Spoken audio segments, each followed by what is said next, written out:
So in today's class, we will discuss about pressure and winds. What are winds? What is pressure? And how pressure and winds are interrelated in climatology. Okay. So let's start. पहले देखते हैं ना what is wind? Wind है क्या? Wind क्या है? एक horizontal movement of air है. When air, जब आपकी यहाँ पर कोई हवा है, accumulated air है, when this move from horizontally from this place A to B, तो इसको सिंपली क्या कहते हैं? विंड कहते हैं. ठीक है. Okay ma'am.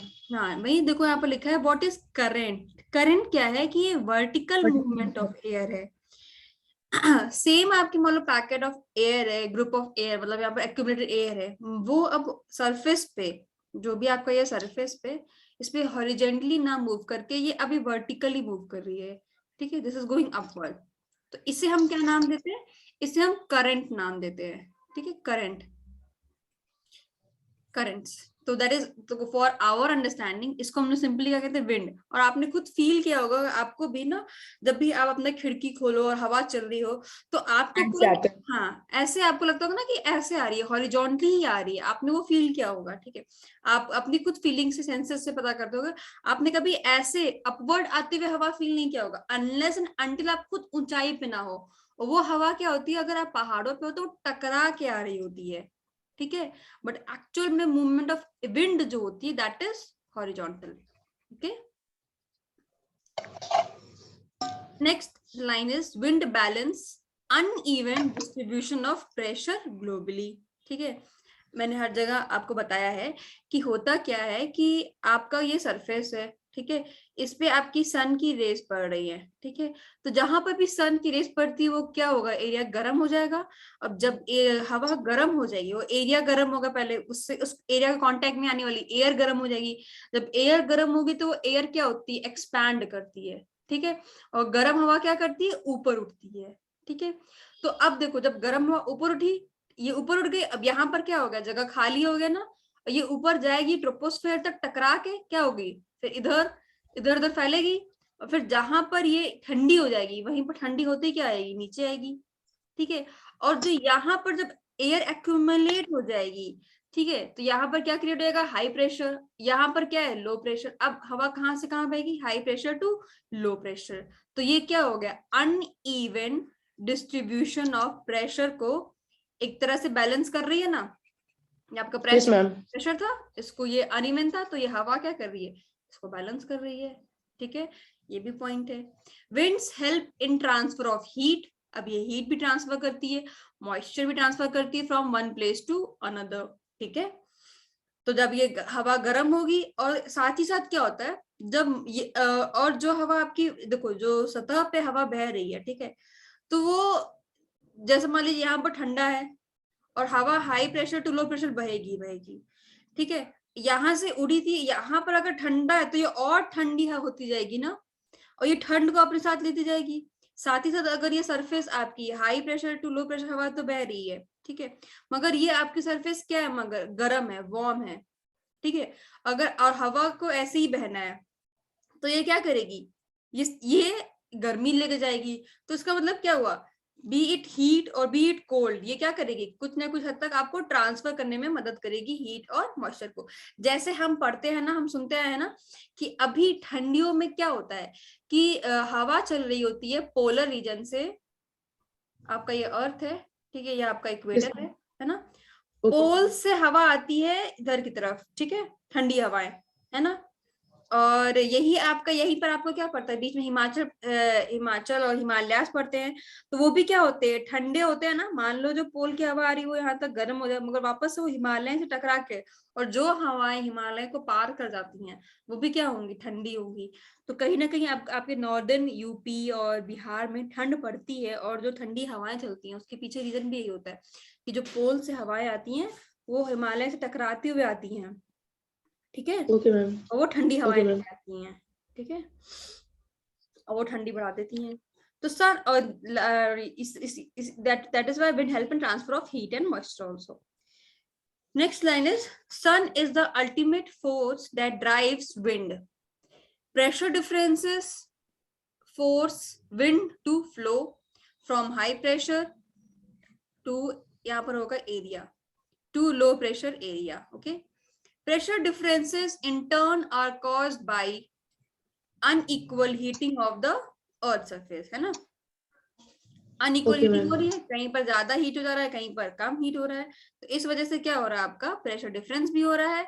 और इन सब का अल्टीमेट सोर्स क्या है, पहली बार हरदम मैंने बताया, यहाँ पर मैंने आपको वही एक्सप्लेन किया है कि आपका सन है, ठीक है। सन आपको डिफरेंट प्लेसेस पे डिफरेंट तरह से सरफेस हीट हो रहा है, और कहीं पर आपका हाई प्रेशर एरिया क्रिएट हो रहा है, कहीं पर आपका लो प्रेशर एरिया क्रिएट हो रहा है। इसी से क्या हो रहा है, प्रेशर डिफरेंस क्रिएट हो रहा है, और आपका विंड ब्लो कर रही है, ठीक है। The wind at the surface experiences friction, ठीक है। देखो in this slide we what will do ना, will clear our concept, ठीक है।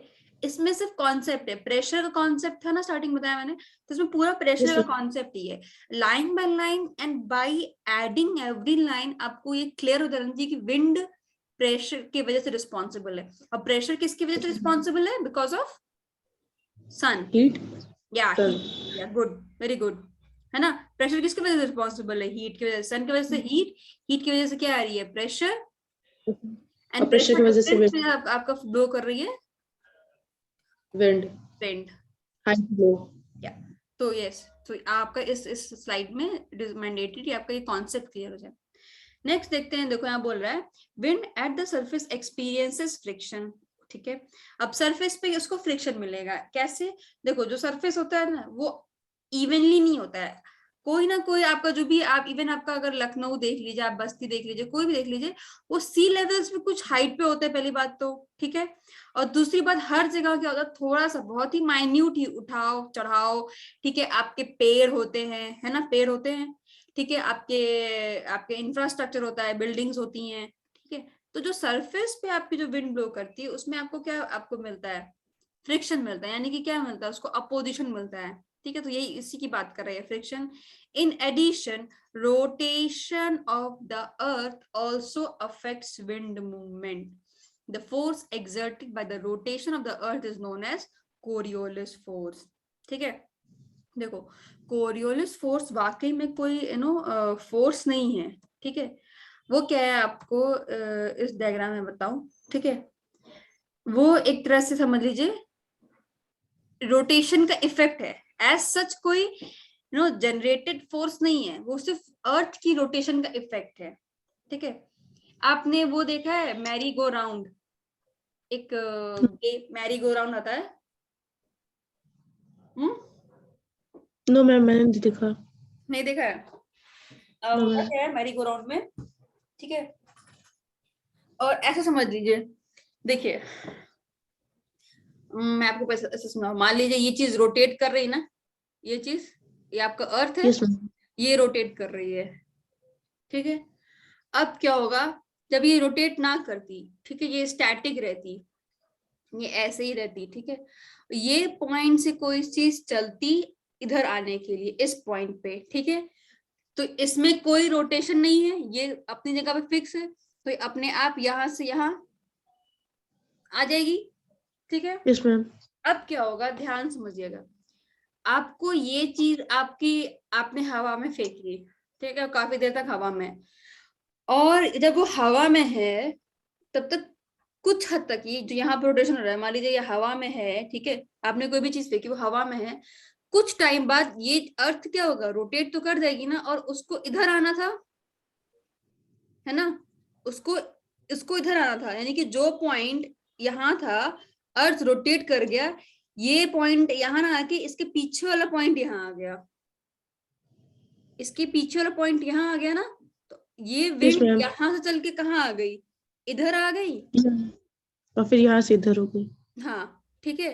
रोटेशन। या तो ये जो डिफ्लेक्शन हमको देखने को मिलता है, क्योंकि देखिए यहाँ पर मान लीजिए ए पॉइंट पे आप खड़ी थी, आपने ए पॉइंट पे ए पॉइंट पे आप खड़ी थी, आपने बी पॉइंट पे बॉल थ्रो किया, ठीक है। ए पॉइंट आपका कहीं यूरोप में था, और बी पॉइंट है आपका आपका समझ लीजिए ग्रीस में, यूरोप में आपका यहाँ पर था स्वीडन में, ठीक है, और आपका ये बी पॉइंट था ग्रीस में, ठीक है। ये काफी दूर है, thousands of kilometre, more than thousand of kilometre, ठीक है, अब आपने कोई चीज फेंकी, ठीक है, तो ए से बी जाना था उनको, मगर जब वो ए से चला तब तक ये बी पॉइंट भी क्या हो गया, रोटेट कर गया, ठीक है, Yes, और ma'am. वो बी पे ना जाके वो कहाँ पहुंच रहा है, सी पे। तो C ये पे. एक आपको डिफ्लेक्शन देखने को मिल रहा है, समझ में आ रहा है कि ये जो चीज Ma'am. है, ये चीज ही क्या हो जा रही है, रोटेट कर जा रही है, ये चीज आगे बढ़ जा रही है।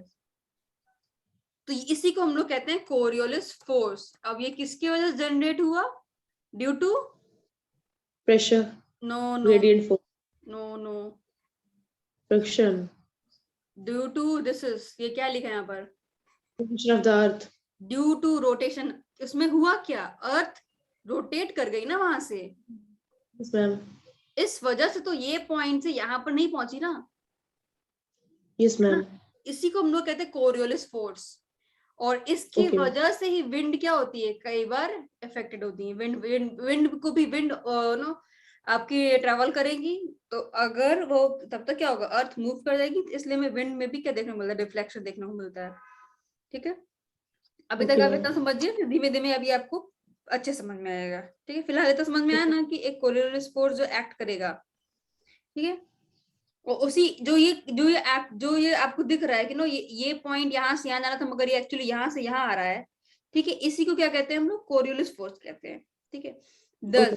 the horizontal winds near the earth surface respond to the combined effect of three forces। वहां पे बात कर रहा है जो हॉरिजॉन्टल विंड्स हैं, जो ऐसे आपकी सतह में बह रही थी, जो हॉरिजॉन्टल विंड्स हैं, ये जो अर्थ सरफेस के पास होती, नियर द अर्थ सरफेस। देखिए अंशी, आप दिमाग में इसको क्लियर रखिएगा, जो हवाएं हैं वो सतह पे अलग बिहेव करेंगी, जब 1-2 किलोमीटर की हाइट पे चली जाएंगी तो उनका थोड़ा बिहेवियर बदल जाएगा, और जब वो 2-3 किलोमीटर पे चली जाएंगी तो फिर से उनका बिहेवियर क्या होगा, थोड़ा बदलेगा। तो यहाँ पर क्या है, अभी अभी हम लोग किसकी बात कर रहे हैं, सरफेस की बात कर रहे हैं, अर्थ Surface. सरफेस पे। ठीक है, horizontal wind near the earth surface respond to the combined effect of three forces. कौन कौन सी 3 फोर्सेस हैं, pressure Pressure gradient, gradient friction force. Force, Coriolis. Coriolis force. Pressure gradient का मतलब क्या होता है, मैं आपको से समझाऊं।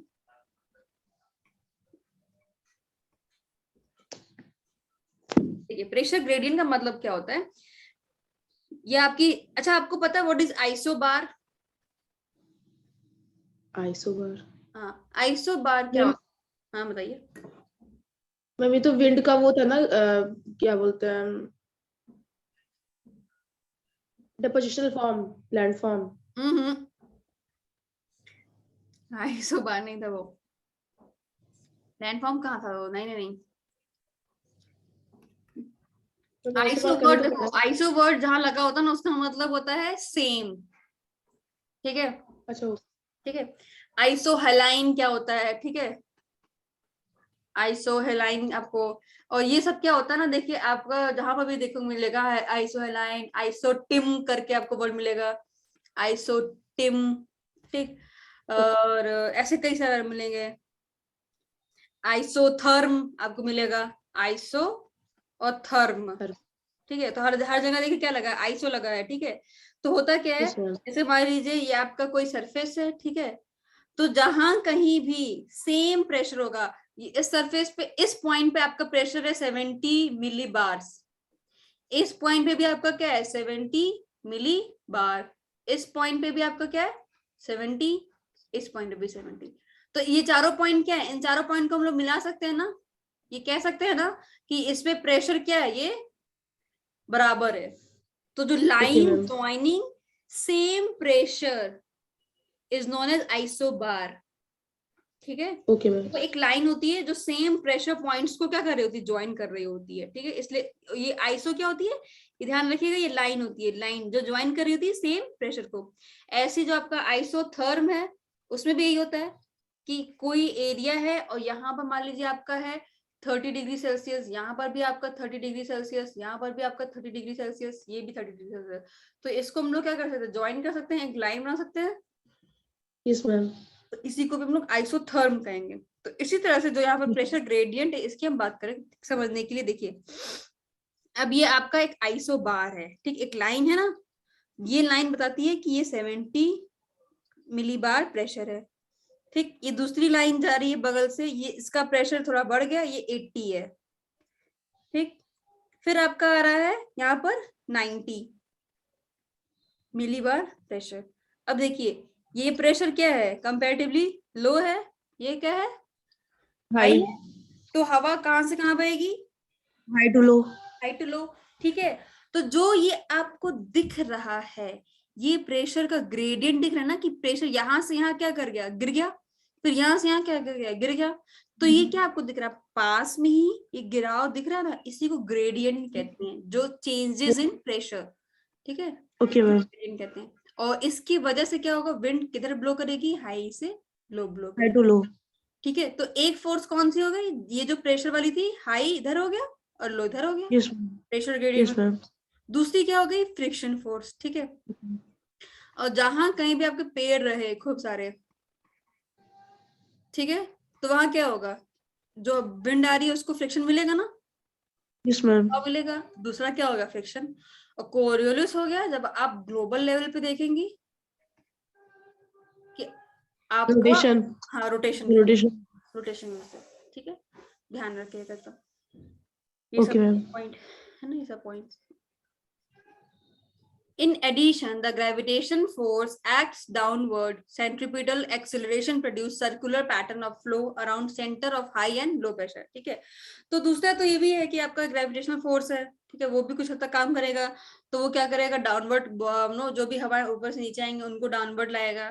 ठीक है, एक दूसरा लगता है आपका सेंट्रीपिटल एक्सेलरेशन। एक्सेलरेशन। हाँ, सेंट्रीपिटल एक्सेलरेशन क्या होता है कि जो आपके ऐसे आइसोबार सर्कुलर बनते हैं। ठीक है, तो हवाएं क्या होती हैं, ऐसे मान लीजिए, या हाई से लो, इधर लो है तो हाई से लो आएंगी, तो अंदर की तरफ ऐसे हवाएं मुड़ते हुए आएंगी। ठीक है, और फिर हवाएं जब मुड़ेंगी तो ऊपर की तरफ उठेंगी, तो ये काइंड ऑफ इस तरह से आपको फोर्स लगता है। ठीक है, इसको कहते हैं सेंट्रीफ्यूगल फोर्स। ये सारी चीजें हम डिस्कस करेंगे अभी आगे वाले स्लाइड्स में। ठीक है, देखिए प्रेशर ग्रेडियंट एंड मूवमेंट। ठीक है ना, तो अभी हम डिस्कस कर रहे हैं कि व्हाट इज प्रेशर ग्रेडियंट, जो मैंने बताया, और विंड मूवमेंट कैसे होगा। तो the difference in atmospheric pressure produces pressure gradient force. जो मैंने आपको बताया था कि ये आपकी एक लाइन है 70 की, ये है 80 की, ये है 90 की, ये मान लीजिए 100 की हो गई। ठीक, ये 70, 80, 90, 100, यस मैम। ये point A, B, B C, D. To A. तो ये आपका लो प्रेशर हो गया, ये हो गया हाई ये हाई। प्रेशर। और विंड कहां से कहां ब्लो कर जाएगी, high to low. High to low blow कर जाएगी। तो ये क्या हो गया, डिफरेंस जैसे ही आया आपको उन लोगों, the rate of change of pressure with respect to distance is the pressure gradient. ठीक है, तो यहाँ पर क्या आता है, प्रेशर ग्रेडियंट में डिस्टेंस आता है। ठीक है, कितनी दूरी पे आपका कितना जल्दी कितनी दर से प्रेशर चेंज हो रहा है। ठीक है, जैसे मान लीजिए एक आपका है पॉइंट, यहाँ आपका ए है, ठीक, यहाँ आपका बी है, और यहाँ पर आपका कहीं 70 और यहाँ पर आपका कहीं 75 है। ये डिस्टेंस काफी ज्यादा है ना। तो ये बताओ, ये और जो डिफरेंस है, डिस्टेंस ज्यादा है और डिफरेंस क्या है, कम है। दो चीज है, एक क्या है डिस्टेंस, और जो दर है चेंज होने का, यहाँ से यहाँ तक आने का जो चेंज का कितना दर है, रेट क्या है, सिर्फ 5 ही तो बदलाव आया है ना।